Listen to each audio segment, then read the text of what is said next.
சதுரங்க வட்டியில ஒருத்தனை ஏமாத்தணும்னா அவன் ஆசையை தூண்டி விட்டா போதும்னு 2000 ஒருத்தன் உண்மையிலே போட்டிருக்காங்க காலையில ஒரு எக்ஸலத்துல அப்பா 1000, சித்தப்பா 2000, விஜய்னா 2500.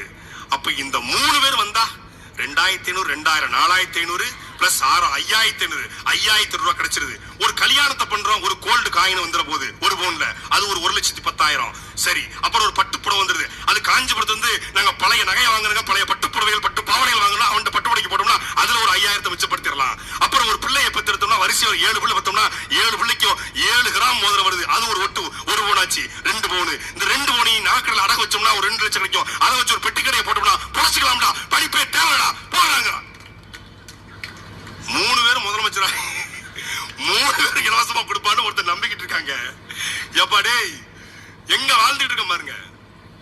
நாங்க மேடையில எங்க அண்ணன் சீமான் தொண்டை தண்ணி வத்த நெஞ்சு வரல தமிழர் என்ற ஒரு இனம் உண்டு.